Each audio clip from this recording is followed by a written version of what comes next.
Hello, everybody, and welcome back to the Zero Hour. I am your host, Richard RJ Eskow.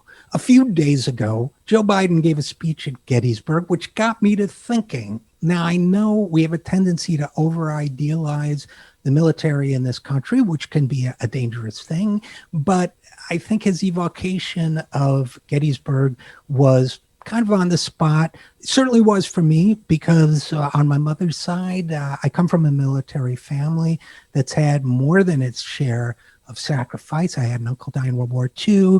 My grandfather, who I knew quite well, served in World War I, was permanently damaged by mustard gas in that war, went on to become a colonel, but really learned from that experience of World War I how futile wars can be, and that prevent them at all costs. He also learned to value writing and the arts and indigenous cultures, and spent the rest of his life honoring those things in his way as well. But the Gettysburg speech really made me think of my great-grandfather, who I never knew, who fought in the Civil War for the Union. He fought against slavery.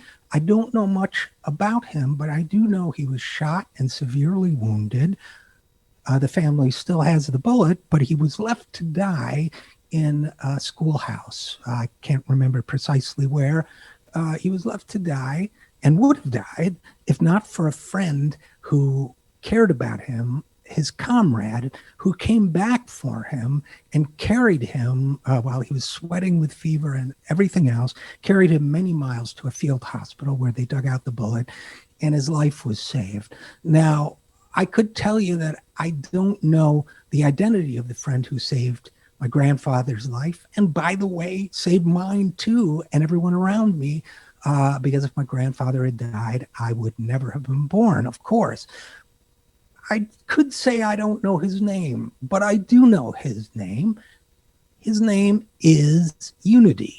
His name is community. His name is brotherhood and sisterhood and siblinghood of every kind. He is us. He is that spirit that says, wherever you live, whoever you are, when your friend needs you, you step up. When people need to work together, we work together, not just in matters of violence, but even more so in matters of peace. His name is your name. His name is my name. We need to get to work helping one another. So what are we waiting for? I'm Richard RJ Eskow, and this is the Zero Hour.